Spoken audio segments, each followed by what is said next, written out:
Hello, this is Vicki Matranga of IHA's Innovation Theater and Smart Talks educational programming. Thank you for taking the time to learn with IHA today. We'll be hearing from Rosemary Coates of the Reshoring Institute. She was scheduled to speak at the Innovation Theater at our Inspired Home Show in March and has graciously offered to share her information and insights with us in this webinar. But before we begin, here are a few housekeeping notes. We'll be taking questions throughout the program, so you can enter your questions in the Q&A button at the bottom of your Zoom screen. Just hover over the bottom bar and it should become visible to you. I'll be back after Rosemary's presentation to engage her in a conversation.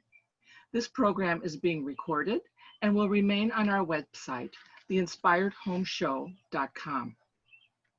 Rosemary Coates speaks with us today from Silicon Valley in California to address some critical and timely issues in counterfeit products. She is a best-selling author with 5 books, including 42 Rules for Sourcing and Manufacturing in China and Legal Blacksmith, How to Avoid and Defend Supply Chain Disputes. She has been a management consultant for 25 years and is an expert witness for cases involving global manufacturing. Rosemary earned an MBA from the University of San Diego and a BS in Business from Arizona State University. She teaches global supply chain strategy at University of California, Berkeley, and she is passionate about bringing manufacturing back to America. She heads the Reshoring Institute, a nonprofit research and consulting organization founded in 2014 to help companies with their global manufacturing strategy. They freely publish their research and provide helpful resources for your global supply chain strategies. The Reshoring Institute also teaches graduate students about manufacturing. One of the most important risk factors in managing your global supply chains is protecting your brand against global counterfeiters, which she'll be telling us about today. I'll be back at the end, so the floor is yours now, Rosemary. Thank you. Thank you, Vicki. I appreciate the introduction. So hello, everyone. I hopefully today will scare you a little bit. I want to talk about global counterfeiting and what's happening with upstream supply chains as well as your finished products in terms of counterfeiting, the dark underbelly, which I like to call it the dark underbelly of global counterfeits. So let's get started. This is a little bit about me, and I know Vicki introduced me already, but I never miss an opportunity to show you all my books. The one on the far left, 42 Rules for Sourcing and Manufacturing in China, is an Amazon bestseller, and it came out in 2009. I have no idea who's buying it now, but people are still buying it. And then a couple others, and the one on the far right is called Legal Blacksmith, and I wrote this together with an attorney because I do expert witness work. So I get involved in a lot of supply chain disputes globally, including counterfeit products. And so we wrote this book. It's interesting because the front half, I think, of each chapter is the process. So for example, forecasting and planning and manufacturing, warehousing, distribution. And the back half is the legal precedent. So the attorney that I wrote this with wrote the back half of each chapter. And what's important about that is it gives you clauses and information regarding your contracts. It's really a handy desk reference that may be helpful to you going forward. So let's start off by giving some context. So U.S. Customs and Border Protection seized 34,143 shipments valued at $1.5 billion containing counterfeit goods in 2019. Now, what we know from statistics is that U.S. Customs only captures about 1% of all the counterfeit goods that are coming through to the United States on imports. I might add also that counterfeits are not just imports. Sometimes there are counterfeit products actually made in the US as well. but there's just a small trickle of what is actually caught, and the rest is coming through, and us as consumers are buying it. Out of all those counterfeits, Nike is the most faked brand, but that changes from year to year. So we got to wonder, what is it going to be this year? Well, this is what we actually mostly think about when we think about counterfeits. So counterfeit handbags or watches or other kinds of brand name jewelry. In this case, we're looking at fake Gucci's, Nike's, Louis Vuitton that were all captured at LAX coming through. And it's really difficult to tell the difference between a fake and a real good. You can see in this picture, they all have hang tags that are that look very real. You know, the bags look very, very real compared to an actual Louis Vuitton. And it's just almost next to impossible to tell the difference. But it's not just handbags. So this is COVID-19 tests in March that came through that were counterfeit. So imagine that you're being tested for COVID-19, you have a counterfeit kit, and it doesn't tell the right results, negative or positive. And of course, we've all heard the stories about the PPE masks and gowns and so forth that have come through that are counterfeit. Now, so if you're breathing through an N95 mask, you're in a medical job, you don't know really whether you're protected or not. What's in that mask may not filter out the particles. So you can see it could be a big danger to health. And here's another example. On October 1st, 2019, officials seized refrigerator water filters. And this one really freaks me out because I drink a lot of filtered water from my refrigerator all the time. And if you have a fake a filter installed in your refrigerator, what if it's not properly filtering the water? So who knows what might happen as a result of that. This was Align supplements that were sold on Amazon in 2019, and Amazon sent out a warning that said, don't take them, they're probably fakes. And it's funny because I had the same thing happen to me. Right after we went into shelter in place in the Bay Area, I ordered some hand sanitizer, some Purell off of Amazon, and it didn't come. So about 6 weeks later, I got an email from Amazon that said, not only is it not coming, but if you know anyone who received this product from this vendor, destroy it. It is not correct. It's not the real thing. It's a counterfeit. So there are counterfeits all over the place that you may or may not know about, or Amazon or Customs or eBay may or may not catch them. The other issue that we're having right now is the rise of online counterfeiters. So even teenagers can go and source products such as masks and other PPE equipment from China that may be counterfeit and import them into the US. And most of this is happening strictly online. There are all kinds of vendors that pop up on Amazon Marketplace or eBay or other sites that are in fact in the counterfeit trade. And even these people who are popping up taking advantage of high demand may or may not know that they have counterfeits in their own pipeline. So it's really an interesting trend and certainly a growing trend. So counterfeits are definitely a growing problem. There's a little chart on the left that shows the growth from 2000 to 2020. And you can see it went from about $200 billion to almost $2 trillion over that period of time. And it is growing very fast, very fast. The National Association of Manufacturers says that no industry or market or product or geography is immune to the counterfeit markets. And here's another interesting thought. In the US and the EU, there's about 1 in 20 chance that a consumer is purchasing counterfeit goods. So think about that for a minute. 1 out of every 20 consumer products that you buy, it potentially is a counterfeit. I always think about this when I get on an airplane. Remember the good old days when we were on airplanes a lot? I get on an airplane and I strap in and I look around and I think, holy cow, I hope there aren't counterfeit parts on this airplane.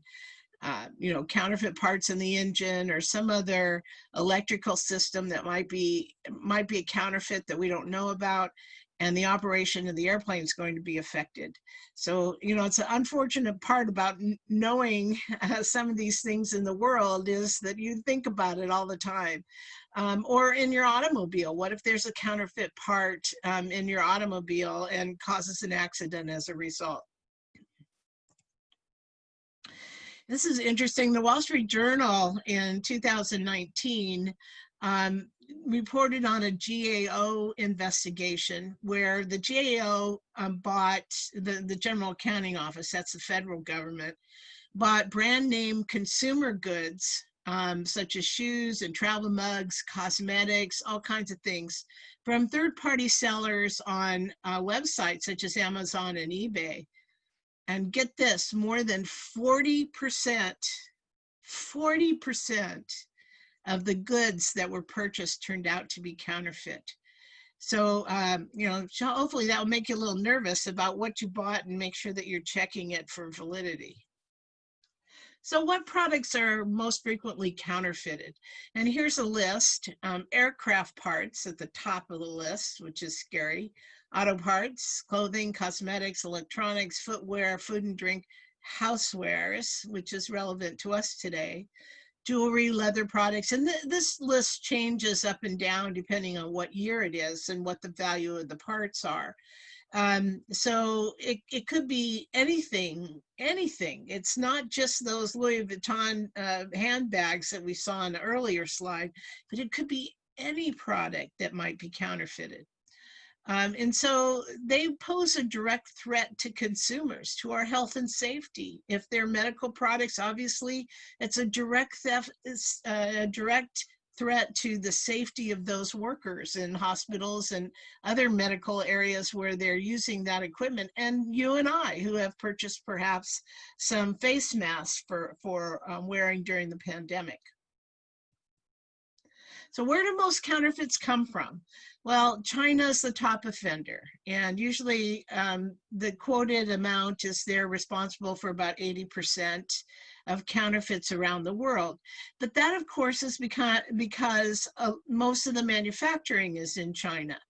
And as companies change and shift their manufacturing, either hopefully back to the US or to some other country, those counterfeiters are moving right with the manufacturers. So it's not going to help to move your manufacturing from China to Vietnam or from China to Mexico because the counterfeiters are coming right along with them. So today, China is the top offender by far, by at approximately 80%. But there are big numbers coming also from India, Thailand, Turkey, Malaysia, Pakistan, Vietnam. They're all major producers of counterfeit goods. So you can't really run and hide from this problem. It's going to happen everywhere, including into the US. So there is quite possible that counterfeits may be developed and manufactured here. So part of the problem is, and as I mentioned before, customs only captures about 1% of the counterfeit goods that come through customs.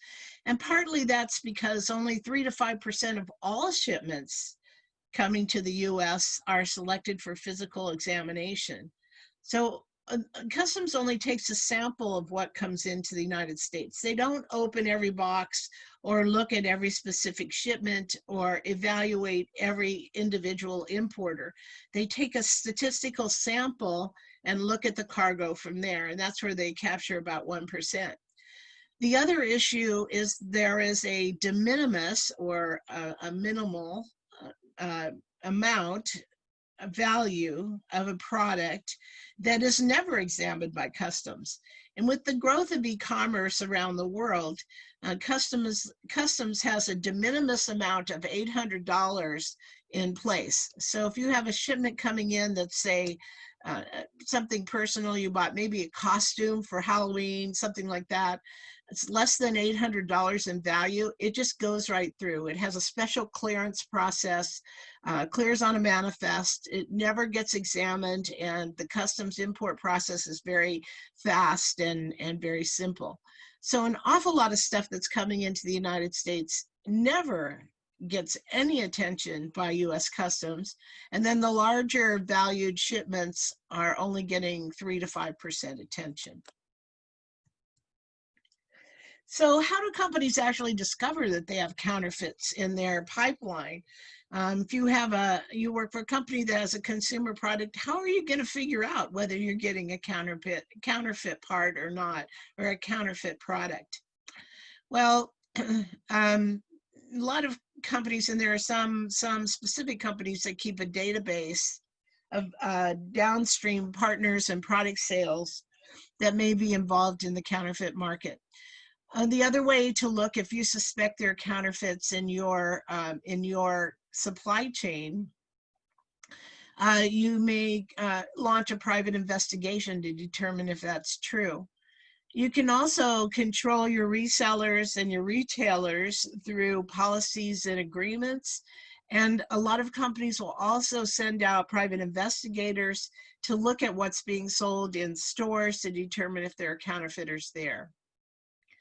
You also can monitor your brand through inbound inspections. So taking a sample size of incoming parts or incoming finished products if you're dealing with an overseas OEM, where you may find counterfeits during the inbound inspection process. And returns and services are another place. I actually have a case study further on that I'll talk about what happened during a returns process. So if someone returns a product and you open up the package and you see that it's not really your product, then you know you may have a counterfeit problem to dissect. Okay. Now to get just a little bit more technical, there are a lot of laws and regulations that are related to commerce around counterfeit products. There are certainly patent and copyright laws and trademark violations. And really, trademark is where we get most of the counterfeits that are a problem for consumer products. So somebody may develop a product that looks just like yours and slap your label on it. It's easy enough to do these days. And that would be a trademark violation coming across the US border. So it's estimated, again, and I had mentioned this earlier, that Customs and Border Protection only captures 1% of those fakes coming across the border. So this is just an enormous problem. So, you know, what do you do about it? How do you go about figuring out who the counterfeiters are and how you stop them? Well, it's a long process and has to do with control of your supply chain. Now, one of the other things that's very important is this thing called the Lanham Act. And it deals with trademark violations, which is likely what would happen with a consumer product. Somebody has counterfeited your product. They've put a label on it that says it's your product and so forth. And then they've imported it and sent it through distribution channels in the US. Excuse me, been talking too much this morning.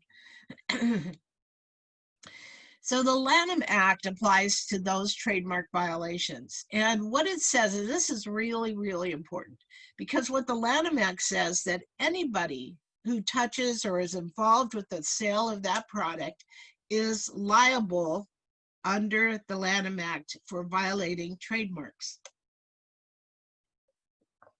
So, for example, it's not just the counterfeiter in China or Vietnam or India that's going to be, that would fall under the Landham Act regulations. But so is the trucking company that brings that to the warehouse company, the order fulfillment part of it. All of those people, parts of the supply chain, can be sued under the Lanham Act for violating the Trademarks Act. And that's what's called strict liability. I've been involved in a number of lawsuits that were related to actually the warehouse or the distribution company. Even though they were not the producer of the goods, they were involved as in part of the supply chain, so they too were liable. The brands went after them and sued them for participating in the distribution of counterfeit goods. So now let me give you a couple of case examples to hopefully bring it home, make it a little bit more real. So this was a case that I worked on, and it was Counterfeit Sunglasses, and it's a brand name company that you would all recognize. Of course, I can't disclose it, but you would recognize this name. They make sort of famous sunglasses, and they were going along just fine. They had they had tight control over their global supply chain and their distribution channels. So only specific distributors were allowed to sell these to optical companies, to your local vision place. They had to all go through a specific dealer network. So one fine day, they came to work, and someone had returned, actually a woman in the Bay Area, had returned a pair of sunglasses that had broken and that she thought were under warranty. So she returned the sunglasses to the headquarters around Chicago, in the Chicago area. And when they opened the package and looked at it, they determined that these were indeed not their sunglasses. They were counterfeits. They were clearly counterfeits. And so they backtracked to find out the whole story. And what they found was this woman had purchased the sunglasses online, and they were at about a third discount. So the normal price would have been $200 or $300, and she bought these things for $150 online from a company in Hong Kong. And they were prescription lenses also. So this company sells both prescription and non-prescription lenses. These happen to be prescription lenses. And they were not the patented lenses that the brand company usually included. And they have kind of a famous lens that they put in and so forth. So what they found out was this company in Hong Kong was buying sunglasses, they claimed, on the open market as excess inventory from a lot of distributors around the world. But in fact, they were also buying from counterfeiters in China. And they bring all of this to their Hong Kong site and then take the prescriptions that a customer like you or I would have emailed to them, pop out the lenses, and have a Hong Kong lens producer put the prescriptions from Hong Kong into the lenses. So none of this was a part of the supply chain of the brand owner. And so when they found this out, they filed a lawsuit against this distribution company in Hong Kong, and were able to have a fairly big settlement with this company, even though these were coming in one at a time under de minimis, so they were being shipped one at a time to customers. But because they had prescription lenses in them, they fell also under FDA regulations, and this company had put counterfeit certificates on it, counterfeit warranties, all kinds of things. So they pursued this. I worked on this case for about 6 months, and there was an enormous multi-million-dollar settlement against the company in Hong Kong. Okay, here's another case that I worked on. This was for an automotive company, a big brand, a European. And it was a European luxury brand.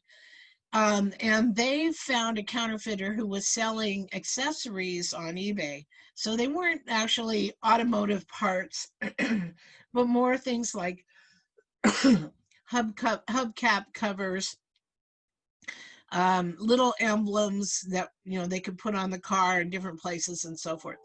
And these were not particularly part of the operating system. Sorry, and they were not part of the operating system, but they still had the brand, so it was a trademark violation. The warehouse operator, fulfillment operator, was actually selling these things on eBay. And out of all the different ways you can buy things, eBay is kind of the worst. They are notorious for having a lot of counterfeits, and Amazon as well, but Amazon has some very strict policies about what happens when they find a counterfeiter. In this case, they bought the parts from eBay. So the brand was able to just go on eBay and just buy some of the parts and have a look at them, and they were clearly counterfeit. So the warehouse operator claimed that they knew nothing about this, that they were just filling orders, that they had a customer in China that was importing these products, and then they'd get an order, they just filled the order. They had nothing to do with it, didn't know they were counterfeits, swore that they had no participation in terms of getting any sort of kickback or anything like that. However, as we talked about before, under the Landham Act, this warehouse operator was liable for being a part of the supply chain, the distribution supply chain for counterfeit parts. And they too were sued for multi-million dollars for selling some little $40 parts on eBay. And they went under as a result of this. It's also very likely that a lot of these warehouse operators actually know that they're selling counterfeits. Of course, they would never admit to that, but they understand or have been warned in the past and so forth. So they probably knew that they were doing it. Here's a gray market accessory. So gray market is very interesting. So usually products that are part of the gray market are produced at the same factory as the true goods, the real goods are produced. So a factory may be making the branded products during the day, and then overnight shift, they make gray market goods, which don't have the same brand on them. They're typically not branded that way. But essentially they're the same product because they're making them from components that come from the same vendors. They're using the same processes, and what comes out is a gray market good that can be sold cheaper, but it doesn't have the brand, so there isn't the same warranty or that sort of thing on it.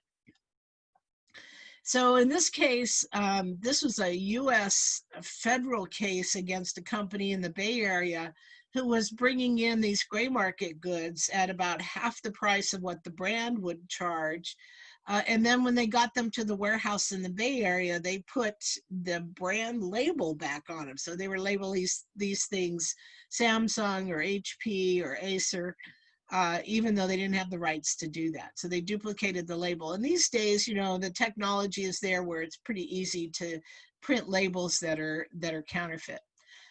So the U.S. government went after them for violation of the Lanham Act and import violations as well. So you may have seen these high-powered flashlights. They're really advertised at Christmas time as a nice gift. I think they're about $50. And in this case, these flashlights were also coming from China and went to a warehouse in Kentucky. And the warehouse operator once again claimed they knew nothing about it. In this case, the warehouse operator had been warned several times about having counterfeits in their warehouse, so they were quite aware of what was going on.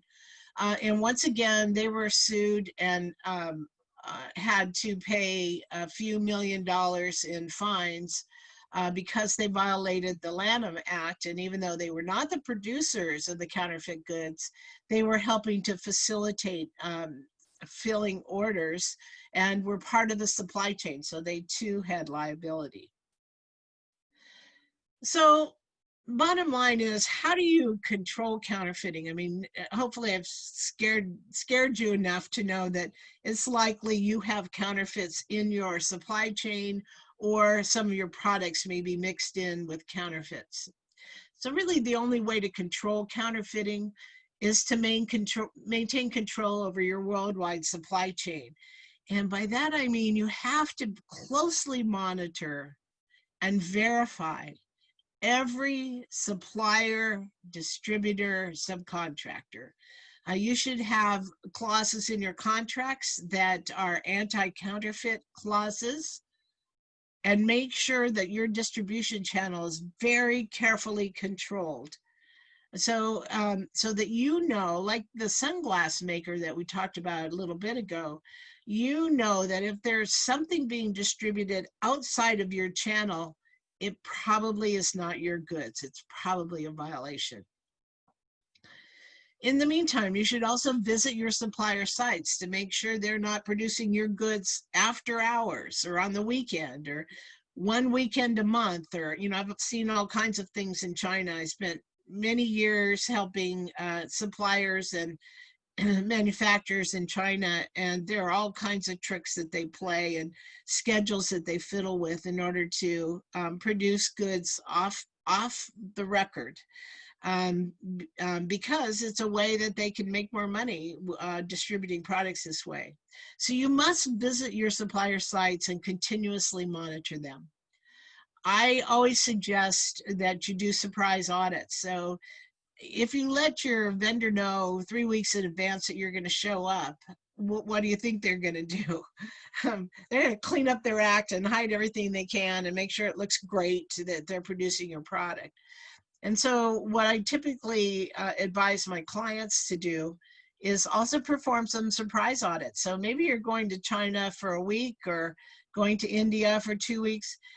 Do one planned visit and then just show up on another day and say you want to look again at your production run. Oversee operations and shipments. So sometimes this means to have all of the shipments tested or observed or checked before they leave the foreign country. So you don't necessarily want to get your counterfeits all the way here to the US, to the warehouse, before you check them. You may want to check before they actually leave the company. Know who the people are in your supply chain, be very familiar with them, understand where they're coming from, what they're producing. And practice very disciplined project and program management. As I mentioned, I get involved in a lot of lawsuits involving supply chain disputes. And one of the things I always find is while there may be a project manager who's keeping track on a spreadsheet or checking the boxes or, handling a weekly or monthly conference call with suppliers, there is very little active review of what's going on with the project. So not just checking the boxes, but you really have to think about where your vulnerabilities are and manage in that regard. So that's my last slide. This is the contact information for me. As Vicki mentioned, the Reshoring Institute.org is a 501c3 nonprofit. We do a lot of research and investigation on reshoring, counterfeit products, labeling of products, and so forth.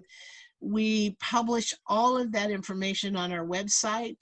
So 50% of our mission is to help companies evaluate whether or not they can bring manufacturing back to the US. The other 50% is training graduate student interns about manufacturing. So we have take graduate interns from the business schools and engineering schools, and they help us with our research. Then we publish all of our research online on our website. So you can find case studies, you can find white papers, blogs, podcasts, all kinds of things related to reshoring there. And then on the Blue Silk Consulting side is where I do the legal work as an expert witness and also global supply chain consulting. So that's how you reach me, and feel free to reach out if you're interested or have questions. Thank And you, Rosemary. That was wonderful. You really shared a lot of valuable information. Um, Scary, as you said. yeah. So that's very important, especially as people are buying so much online right now. So you pointed out how easy it is to create and sell counterfeit products, especially online, and that it's not just fashion brands and apparel, but also in our market and housewares and appliances. So since some counterfeits are so good, how can consumers tell the difference? Yeah, that's a great question. So it is really hard for consumers to tell the difference. But you know, there are some things, and you can read about some of this stuff online. If you're a consumer and you're trying to figure out if that Louis Vuitton that you just paid $2,000 for is real or not, they'll tell you how to look for certain things in terms of the lining of the product, the seams, the printing on it, you know, should never be fuzzy or, you know, not in line, or, you know, there are all kinds of little giveaways where product might be substandard. You know, I mentioned I used to go to China a lot, and, you know, I'd go to the silk market or the pearl market. And these are the big high-rise shopping centers where they sell all kinds of counterfeits. It's sort of fun to go there and look through all the stuff. And the one way that you can always tell that something is not the true brand, a handbag, for example, because the factories are in China, and these factories are making the same product off, you know, off hours, but they don't put the same lining in. So you may look at a Gucci bag or a Prada bag, and you open it up, and the inside, the lining is really cheap, and you can see it. And that's the way that you know that it's counterfeit. You know, a lot of people go to those places specifically to buy counterfeits. Or you might go to Canal Street in New York, or central Los Angeles has a big counterfeit district. You might go there because you know that that's where you're going to buy things that look pretty good, but they're actually counterfeit. And all you're doing is supporting the counterfeit industry when you do that. So, you know, I would really advise about rethinking that decision, because when you support counterfeiters around the world, an awful lot of them are tied to terrorist groups.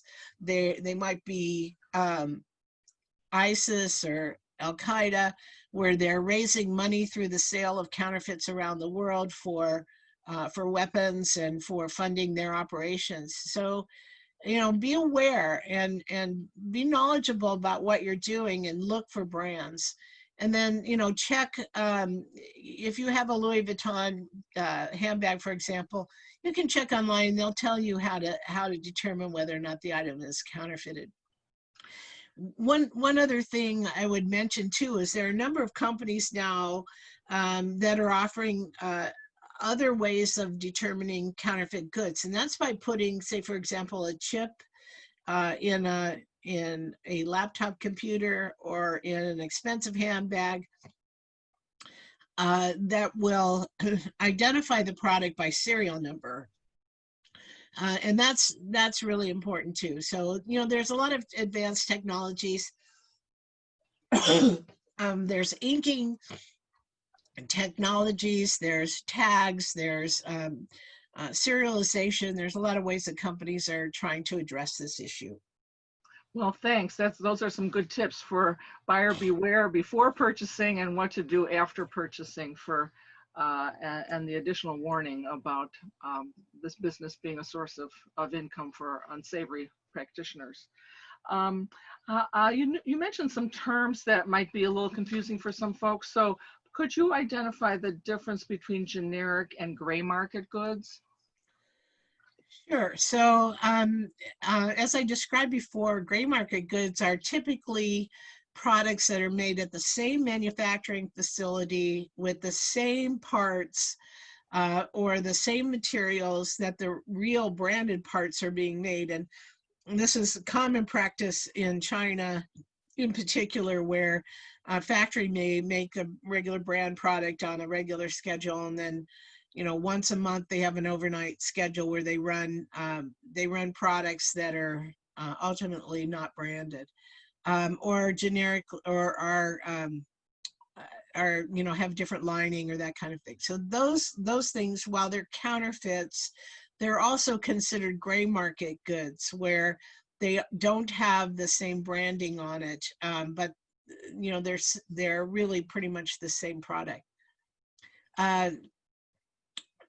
So that's gray market goods. Generic products are products that are made in a different kind of factory, and usually they have different suppliers and different components and so forth, but they're substitutable. They're not branded, and they don't try to be branded with the same, your brand name or anything like that. They're generic products. So think about going to the drugstore, where you can buy Excedrin or Tylenol, and those are branded products, but you can also buy Walgreens brand or CVS brand, something like that. And so those are generic products that are not made in the same factories, have essentially the same chemical compound, but are relying on different suppliers and those kind of things. And those are perfectly legal, as long as they don't try to violate trademark laws by branding the product one way or another, you know, to take advantage of your brand. I see. That's helpful. So now, for the last question, in addition to the tips that you gave for consumers to protect themselves from buying counterfeit products, given what you said about third-party resellers on Amazon and some of your other comments, how could retailers protect themselves from unknowingly selling counterfeits? Yeah, that's a really good question too. So, you know, retailers have a responsibility to buy from legitimate sources. And this is where retailers get into trouble, is they may buy from a distributor that is nefarious, that may mix in real goods with counterfeit goods. That happens a lot, where, you know, they may have 70% of the real branded product, and they mix in counterfeits with the rest to make some more money off of it. So, you know, making sure that you're dealing with a legitimate and authorized source. So if you have a brand name, your brand, for example, you have a distribution channel that should be tightly controlled and authorized, so that when the retailer is buying from that distributor or buying from you directly, they know they're dealing with real goods and not counterfeits. So, you know, that's one way where retailers have to be very careful. And, you know, as I mentioned, if retailers participate in selling counterfeit goods, even when they don't know they're selling counterfeit goods, they're still held liable under the Landham Act. So I know of a case, I didn't work on it, but I know of a case where Burberry scarves were being sold in a store, looked exactly like the real thing, came in exactly the same type of box, had labels and so forth on it, but they were counterfeit. And that retailer was sued for selling counterfeit goods in their store. You know, it always is a multi-million-dollar settlement that comes as a result of that. So even though they didn't know they were selling counterfeit goods, they were still liable for it. So being diligent, retailers need to be very diligent about who they're working with and what they're doing. That's really good. Well, thank you again, Rosemary, for all your valuable information. I think it was especially good to hear about your experience as an expert witness, and you know, at least the tip of the iceberg that you gave us here about legal terms and issues. I think that is very helpful for the audience to know. So I just want to thank the audience again for being with us today, and I encourage people to share this presentation with your colleagues, study it back at the office, and go over her tips with your team. The webinars, the recorded webinars remain on IHA on the website, theinspiredhomeshow.com. And if you look under the education tab at the top, you should be able to have a drop down of all the programs that we've had in this season recorded. We have some excellent programs ahead tomorrow and next week as well. So please check the schedule on our website homepage. So thank you again, Rosemary. It was a pleasure working with you on this presentation.